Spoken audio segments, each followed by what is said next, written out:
Thank you everybody for joining us today. We have a really special presentation today from the U of A design team. They were part of the SME NSSGA competition. They're going to share with us what they did and talk a little bit more in depth about the competition. So thank you so much, guys, for joining us today. Thank you all for being here and giving us your time. In the team are Cole Cashin, who's the team captain, Tony Holmes, Gabriella Archunde, Chad Julius, and Will Peterson. So thank you so much, guys, and thank you and welcome. I'm going to let you guys take the floor now. Cole, you have the microphone. Thanks, Jose. Before we get started, we wanted to thank Hexagon for having us, but not only sponsoring us. Hexagon gave us the tools we needed to compete in this competition. They allowed us to use their software, MinePlan, with all its bells and whistles and add-ons, which was a huge tool that we used. As you'll see through the presentation, it was a big part of our success to use the software. But we'd also like to specifically thank Eric Anderson, who donated his personal time to help get us trained on the software, to use different packages, and to help coordinate the sponsorship with Hexagon. So Eric, thank you very much for having us. As Jose mentioned, we are a collegiate team competing in an engineering design competition.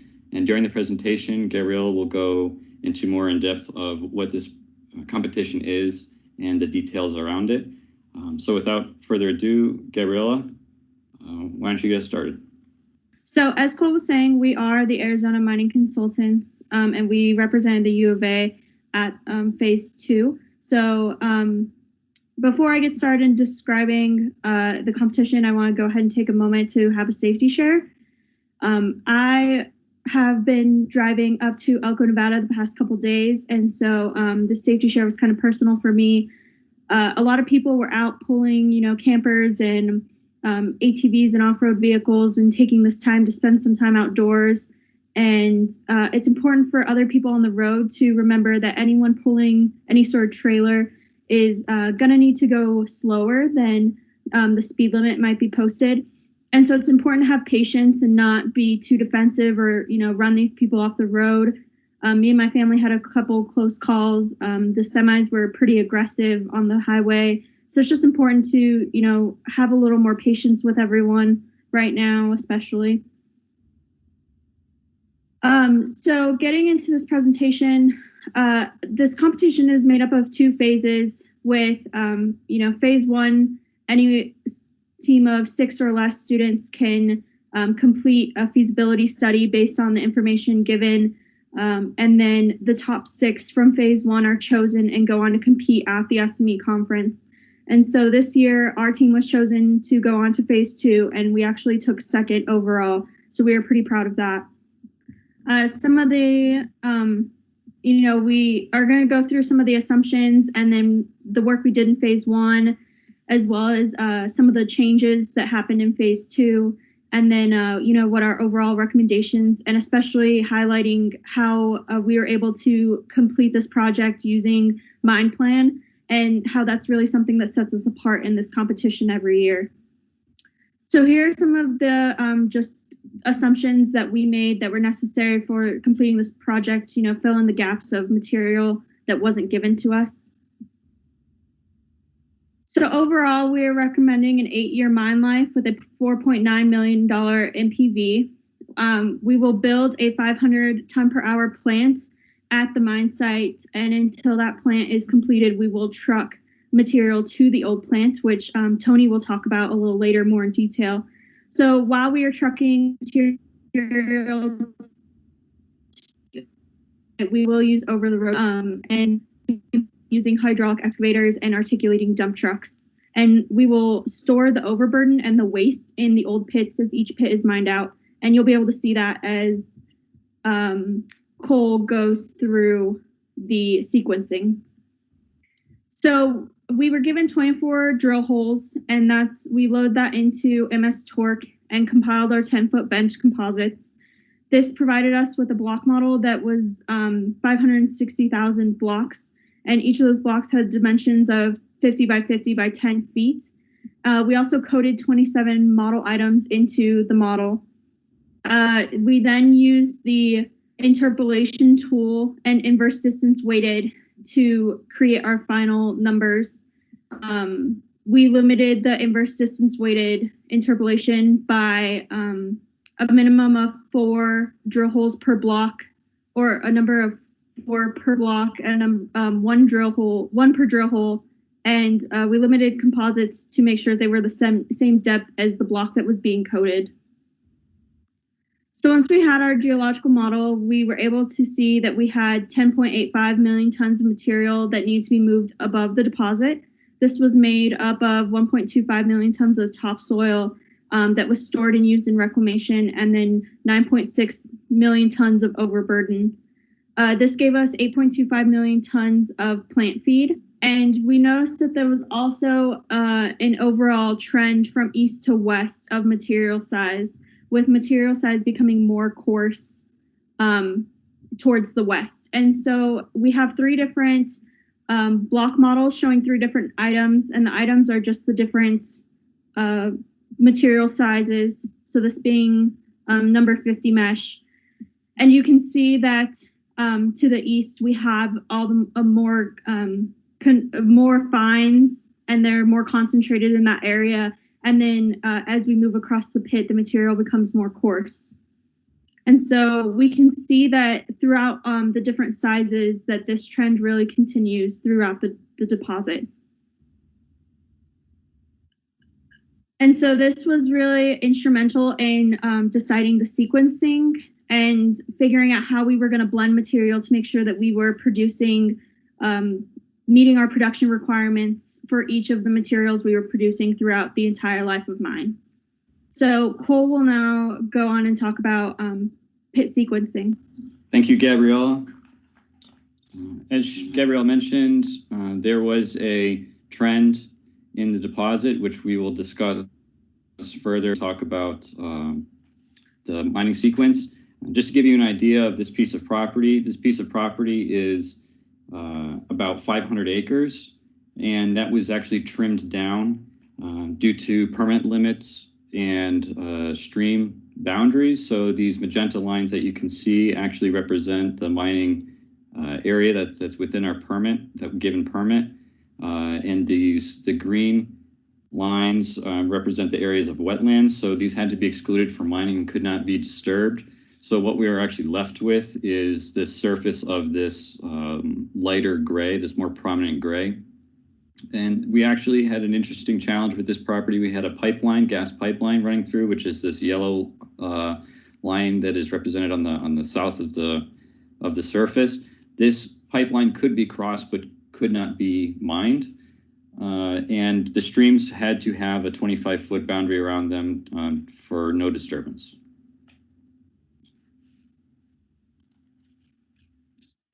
In phase 2, we were presented a challenge where the stream boundary had to be increased to 50 feet. And this was one of the challenges in phase 2, was to represent what that change actually meant. So, of course, using right MinePlan and using the reserve estimator, this was really easy to trim our solids with the new boundary. And then running that change in the reserves gave us a loss of about 70,000 tons, which was just less than $1 million worth of revenue. So we created 9 pits rather than just mining the whole surface from a west to east trend or north to south. We created 9 separate pits to allow us to take advantage of the change in the geology. As Gabriella mentioned, there's a trend east to west where the material is becoming coarser. We wanted to take advantage of this. The reason we had to do this actually is because we noticed that if we were to just stay in one area on the piece of property as we mined, that we would overproduce fines or overproduce coarser material, which would require us to stockpile large quantities of that excess material, but then would also require us to run longer hours because we had to meet the production of maybe the finer material such as sand or the coarse material like the stone. So we had 9 pits, and they were only about 10 feet deep due to the shallow nature of the deposit. And each pit we were able to run a separate solid for. So using MinePlan and the block model, we were able to run through the reserves and get the actual characteristics of the material. And then using this, we could plug it into what Tony will discuss, AgFlow software used to model the plant, and it would give us an idea of what we're actually producing per section of, or per pit on the piece of property. To help reduce costs in reclamation and to help with the excess fines that the plants produce, that it would actually be a waste that is not put into the sand products.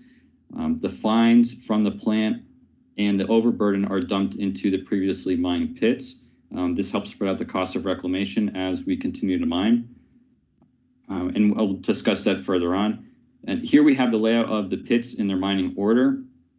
Now, as you can see, we're starting about in the central piece of the property with here pit 1, and we move south and then east. And then you see this jump to the west side of the property. This is to take into account the different material characteristics to help balance out production at the plant. And as Tony and Chad will discuss further on, we propose to put the plant just above that first pit, just north of that first pit. We do recommend to move the plant from its old property to this new site, which will help reduce haulage costs, which they will talk about later on in the presentation. So we're going to start with the mining sequence here. This blue stockpile to the north represents the waste from that year, and this dark gray represents the mining area, with the orange representing the haulage route for that year. So as you can see, for year 1, we are placing that overburden on top of our reserves, which we will have to move again by year 7, which you will see. But as you can see, our mining progresses, and we are backfilling our previously mined pits up until year 8, when the mining sequence stops. Now, these orange these orange surfaces represent our haulage route, which is actually really beneficial because we ran our haulage all through MinePlan's haulage suite, which allowed us to get cycle times for all of the trucking and the haulage. This was really beneficial because, as you can see, it's rather dynamic and it's changing a lot. Instead of crunching all these numbers by hand or having a really large Excel spreadsheet, which is actually what we did in the past, and something the judges last year when we competed said that they'd like to see an improvement on, Eric helped train us on the haulage suite, and we were able to run all our numbers through MinePlan's haulage program, and it gave us a really great table of all our haulages, and we were able to put that right into the economics and use for the loading cycles and our costs and all that to really help dial in those numbers. As I mentioned, our fines are being put back into old pits.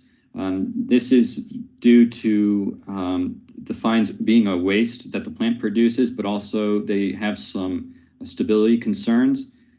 So by mixing these fines with the overburden and then putting them back into the previously mined pits, it helps increase the stability of that material so that the piece of property can be, after reclamation, after mining has been completed, it allows us to use that property, give it back to the community, or sell it and allow us to use that property for development, which actually Will talk about through the reclamation process. But as you can see, our overburden of fines ratio is greater than 4, and it averages relatively high, about about 7 to 1. And this allows a high ratio of overburden of fines to increase the stability. So we propose that the overburden fines be dumped at the pit edge and then mixed with the dozer before being pushed into, or during that process of pushing into the pit, it would be mixed. Of course, we had to produce our tonnages that we plan to mine. This is for economics and cost and to give a mining rate. As you can see in year 1, we finish pit 1 and move into pit 2, and you see that trend throughout, that we're in multiple pits by the end of that year. And we're staying consistent with about 1 million tons of plant material being processed. And the lower the numbers, obviously, the better, because it's saying that we do not have to run excess amount for a lack of maybe fines or coarser material. But as you can see, we do have slightly larger amount of overburden that's mined per ton of waste material. And part of this is due to year one's waste having to be rehandled. We proposed, and Chad will talk more about this in the future, that about 1 week a month, that overburden that was stored from year one will be rehandled. And we will do this throughout the mining life. I believe it's about to year 6 or 7 that material will be rehandled, and we spread that out over several years rather than rehandling all that material in 1 year. That helps spread out our costs. And will discuss the site layout. Will, I'll let you take it from here. Thanks, Cole. You guys can hear me all right? Yeah. Yep. Yeah. Here's just a brief overview of the site layout you're looking at. I'll share my screen really quick.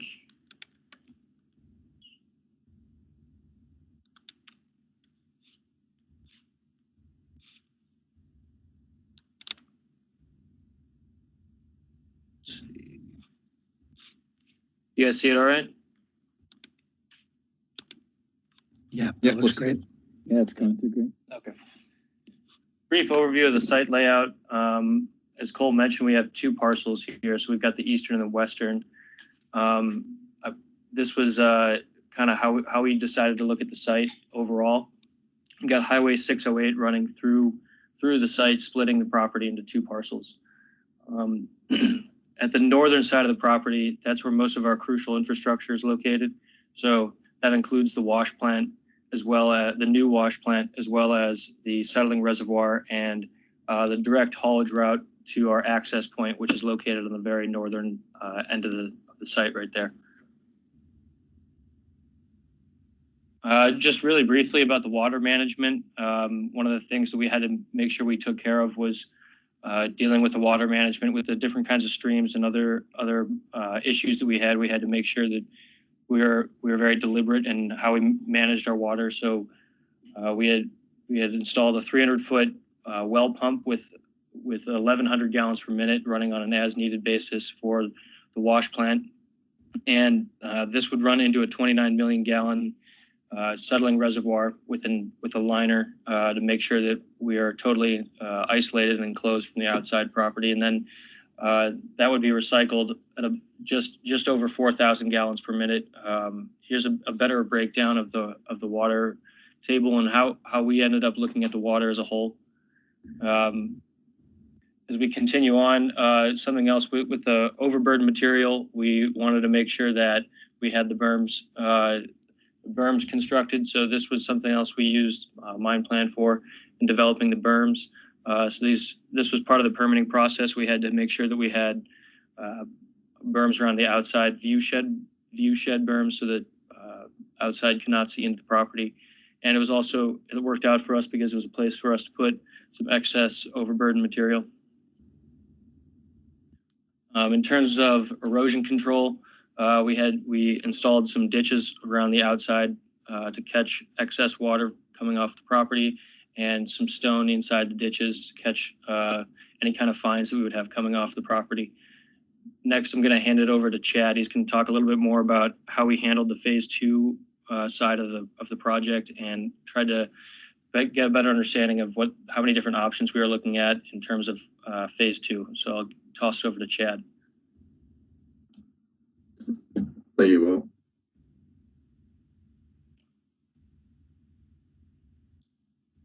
Ready.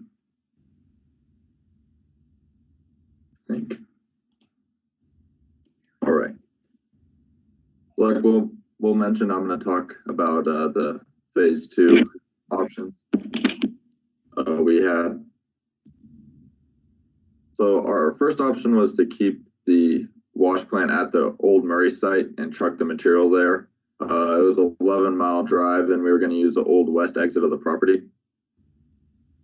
Option 2 was to keep the wash plant at the Murray site once again, but this time use a new exit, which is to Route 710, which was proposed in phase 2.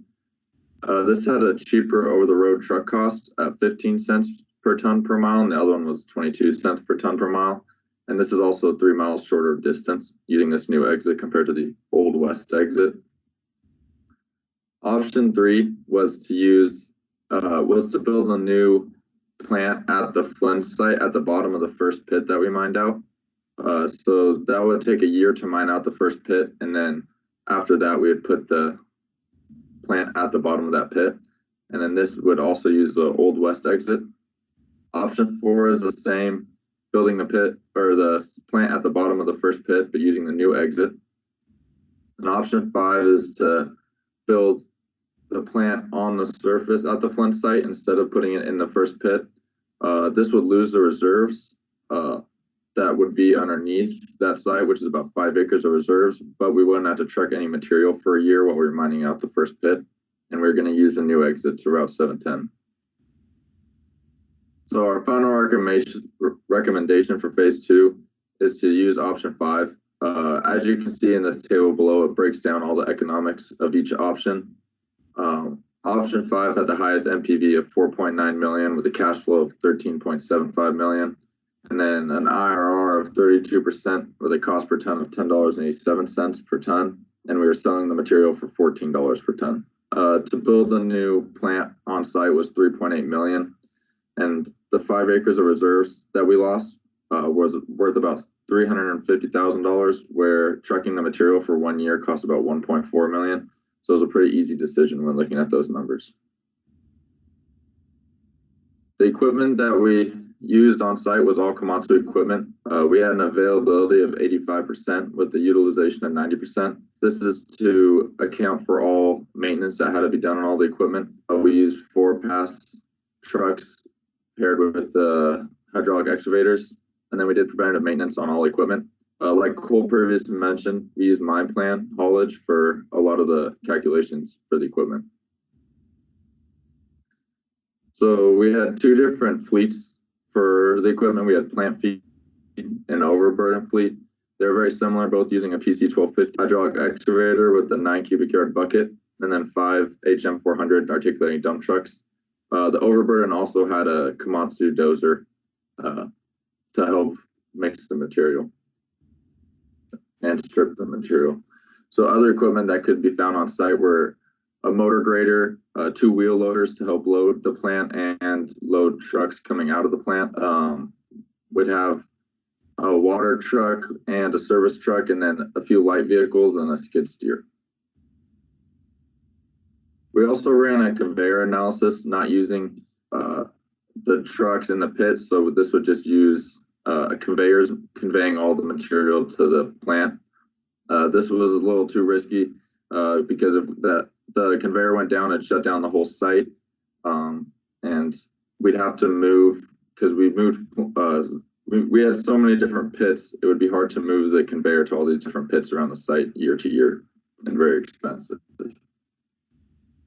So in the end, our economics were 4.9 million, as previously mentioned. Our cash flow of 13.75 million, and then our total capital cost was right about $19 million.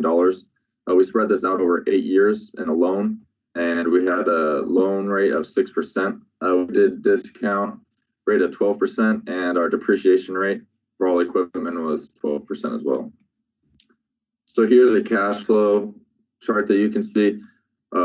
As you can see, we keep a income about equal all the way throughout our mine life, and then year 9 has high income due to the selling of all the equipment, and then year 10 is in the negatives because we're doing reclamation that year. So here's another visual of the cash flow. This shows where we start becoming positive in our cash flow right around just after year 2. Then our max cash flow is year 8, and like I said, year 9, the reason we're in the positives is because we sold all the equipment. We also ran some sensitivities for this project. We did a sensitivity on fuel and the rock sale price. Fuel, we did a 10% increase and decrease, and you can see all the different changes in the economics with that. as well as the rock. We did a 5% increase and decrease, and this had a big effect on our NPV and cash flow. So we found that if we did a 10% increase and decrease, if we decreased our rock 10%, it would be unfeasible to do this project, to do the economics. So the personnel plan, we had 28 employees on site, 3 were salaried and 25 hourly. They came out to $3.3 million yearly to pay all employees, and then all employees also had benefits. And on the right here, you can see the list of all the employees that we had. For the operating schedule, we worked 312 days a year with 9-hour work days. That extra hour per day was in overtime, so we calculated that into all the payments. We averaged 45-hour work weeks, and we were permanent 56 hours per week, so that fit in well. And we also included a 30-minute lunch and time for freeze days in the winter, because in this location it did freeze. Next, I'd like to invite my colleague Tony to talk about the wash plant. Thanks, Chad. Let me share my screen real quick.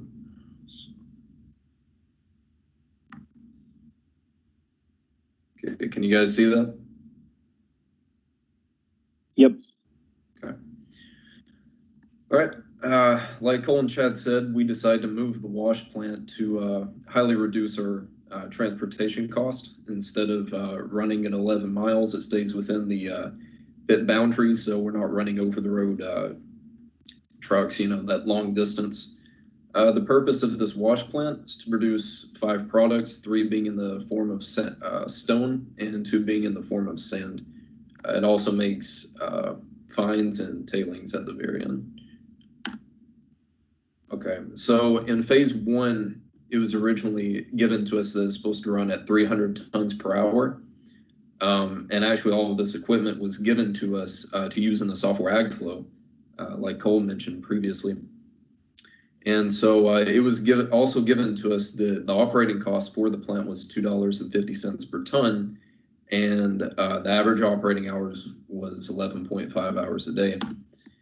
And so this is the original wash plant based off of AgFlow. As you can see, we have screens, sand classifiers, primary crusher, secondary crusher. All of these things are just to separate the plant feed according to what we need for our annual production. And the secondary crusher is also used just for times that we run into those coarser side of the property, to where we have to crush to make more smaller ore for our sand.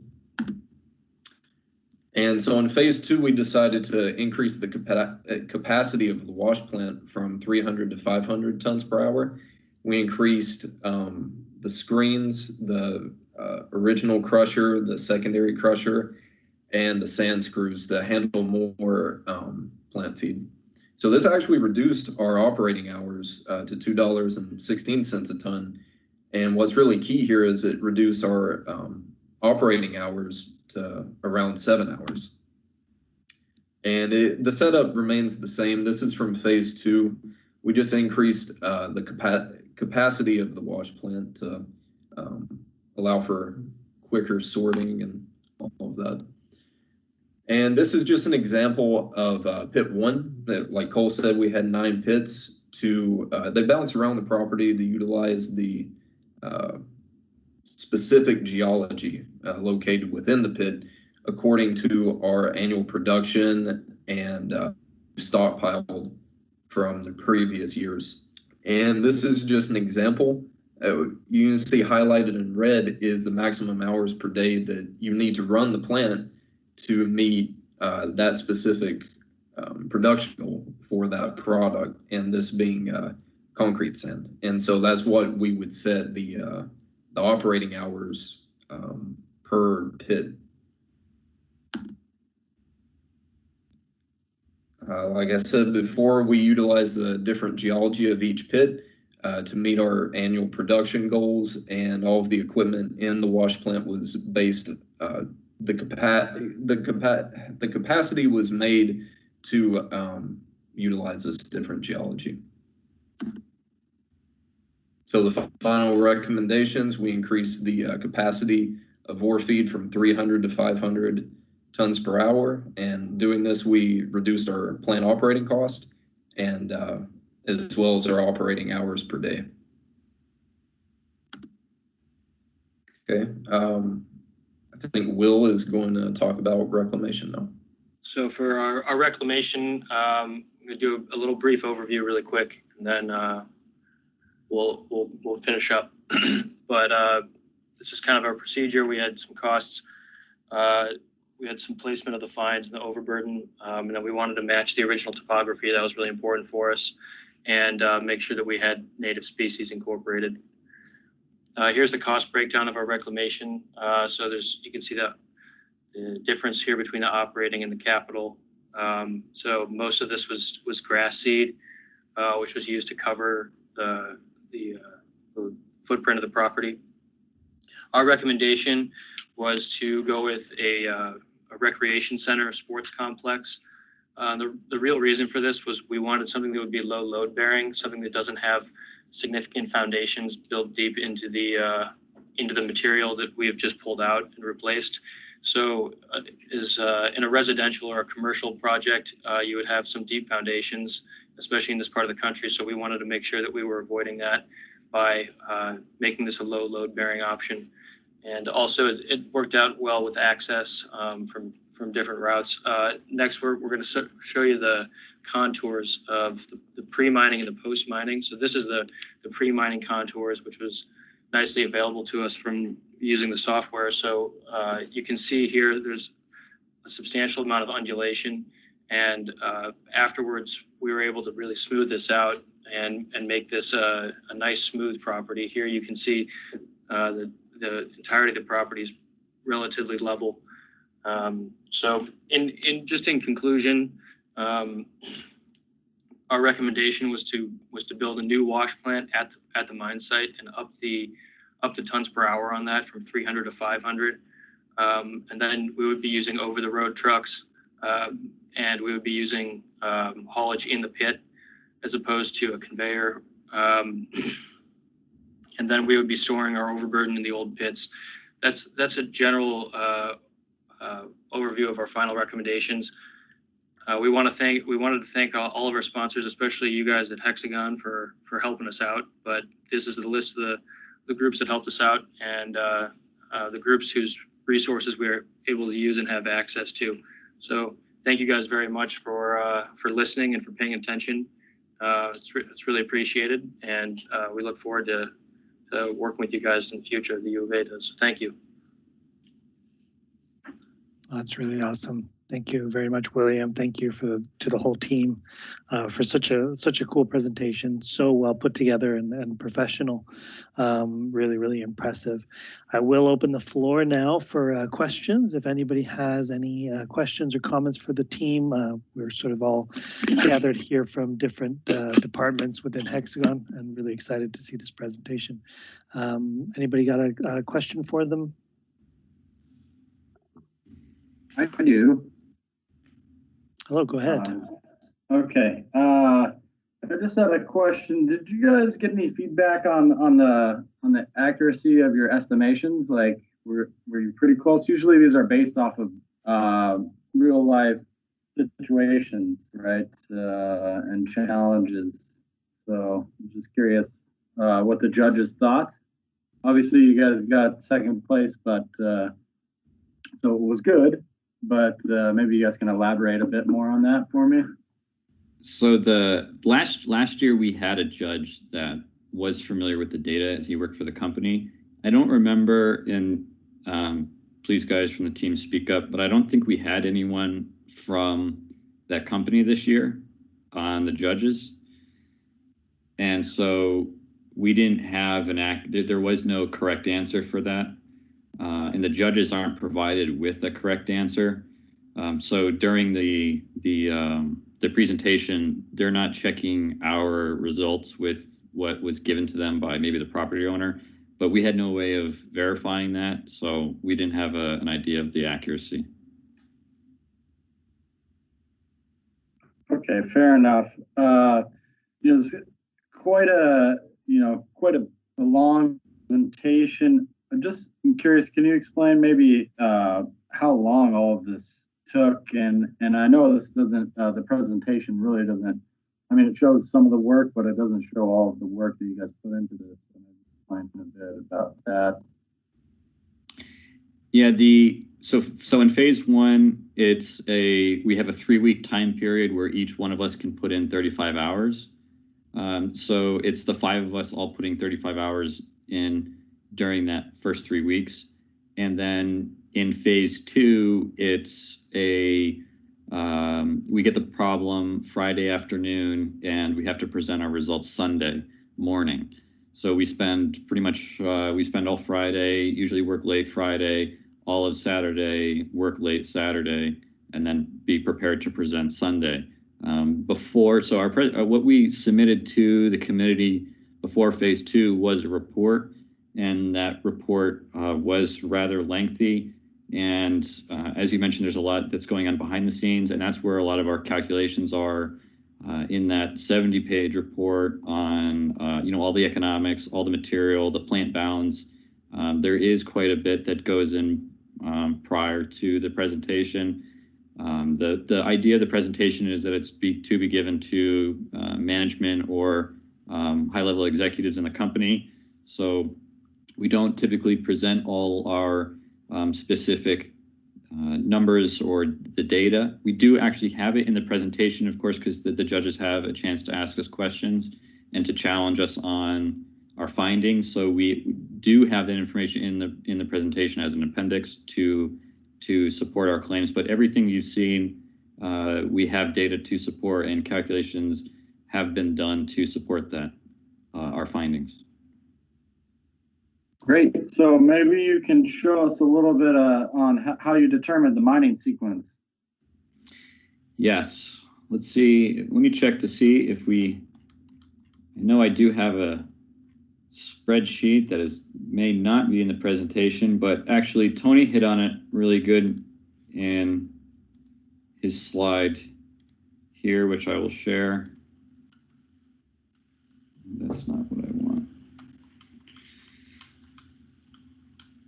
So actually this here is a really good representation of what we looked at.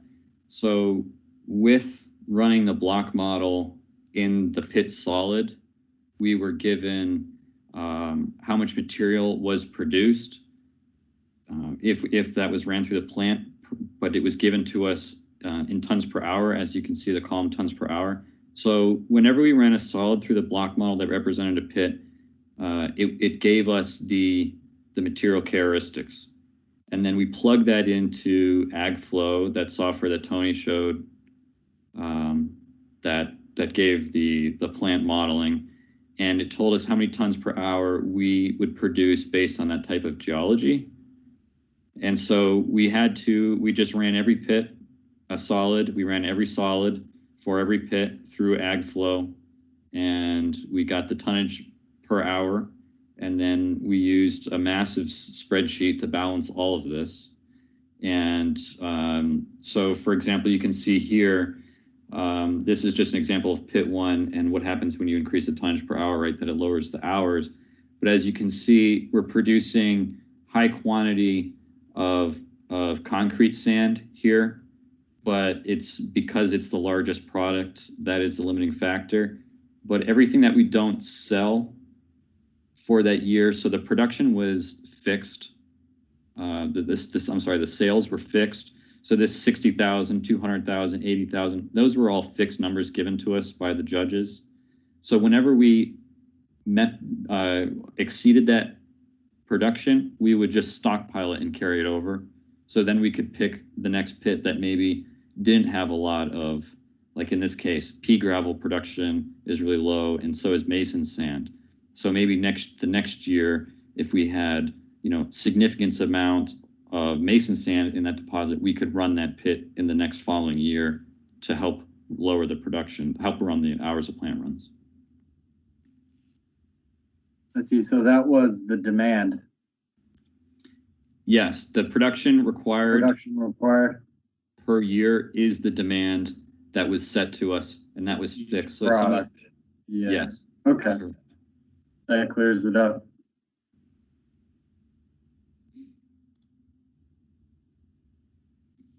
That's really cool. I really liked some of the images that you guys showed in your presentation for the block model. You know, the really showing the change in size of the material. Is that something that you guys ever tried to display in 3D in any sort of way through the block model to kind of give an idea of how that's moving in space and how it looks in 3D? Yeah, actually, they did ask for something specific, and Gabriella, do you want to talk about the block model and what they actually asked for ISO patches? Yeah. So a couple years ago, the U of A team used MineSite and tried to show their models in 3D by creating animations, and they kind of had some hiccups in the presentation, so that really wasn't something that we tried to use. But we thought that, you know, the bird's eye view by giving different model items really showed how the deposit moved throughout the block model. The judges were specific. They also, some of them wanted to see a lot of the block model. Some of them didn't care about the block model. So it was hard to meet everyone's expectations across the judging panel. Sure. No, I can imagine. It just seems like it'd be pretty cool data to try to visualize in different ways. But the way you guys showed it there paints the picture perfectly. It was really cool. We actually found, related to your question about the block model, we actually found that the deposit was really shallow. So our blocks were only about 10 feet, which represented, there was about roughly 10 feet of overburden and roughly 10 feet of sand and gravel. So showing a 3 block model would have been an option, but it would just been, you know, two blocks thick, really. Sure. Yeah, it's almost already just 2D in itself. That makes sense. Right. Right on.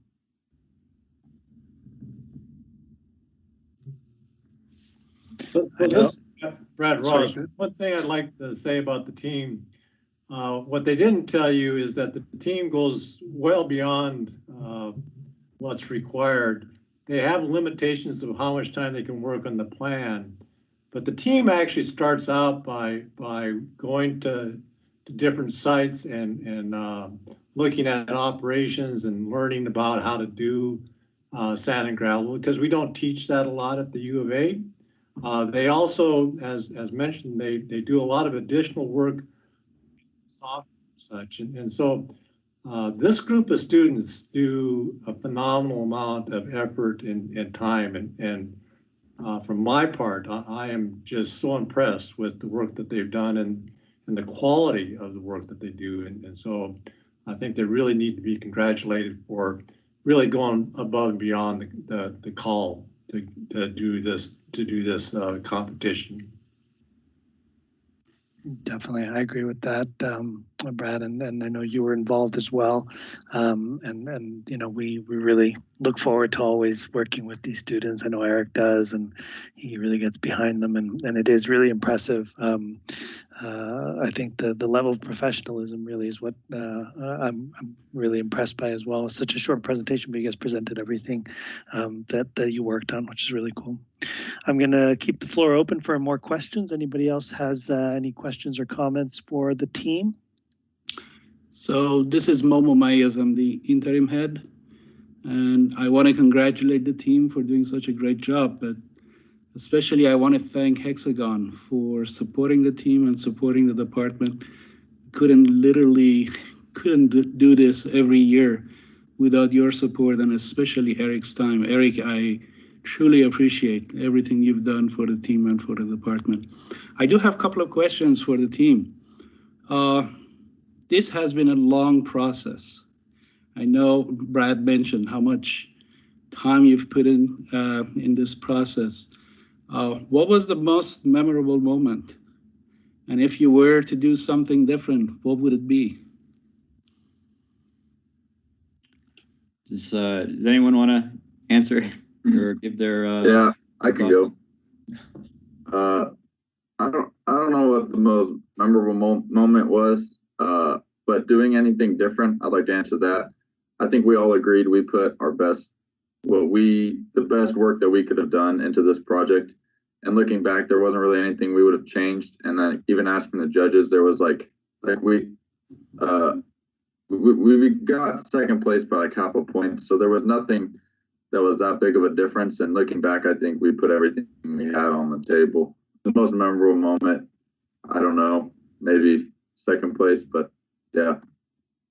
I actually have a most memorable moment. So the most memorable moment for me was definitely when we completed phase 1 and just looking at the amount of work that we were able to accomplish and compare it to the amount of work that we accomplished in the same time period last year, and just the difference in the two reports that we were submitting. I know I speak for everyone when I say that we're very, very proud of the work that we did this year. Well, we are very proud of the work that you did, and for us, you are number one. Well done. Definitely. Definitely.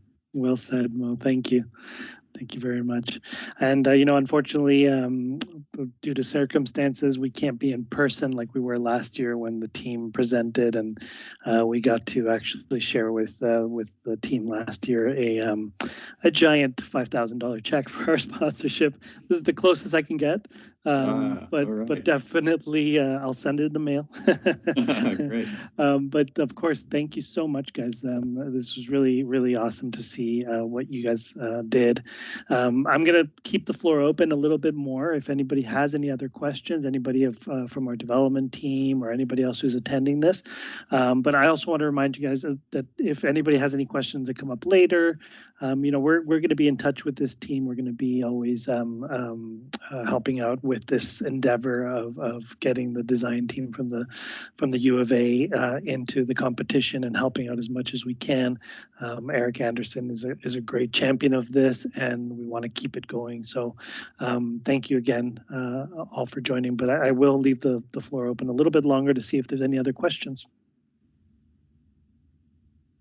I didn't want to leave Brad out. Brad has done a tremendous job helping the team and mentoring the team. So Brad, huge thank you to you as well.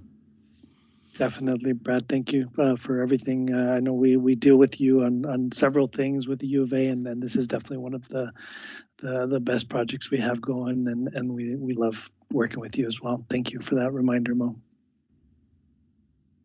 Yeah, well, in this case, the students really are the ones that they organize themselves, they prep themselves, that they do phenomenal work. So I can't say enough for them, actually. Awesome. Thank you, Brad. All right, everybody, I'm going to close it up here. Thanks again to the design team for joining us today, and best of luck, guys, with anything in the future. And of course, we're here. And if anybody does have any other questions, feel free to email, or you can even chat in this Teams chat after the meeting is done. Thank you, everybody, for joining.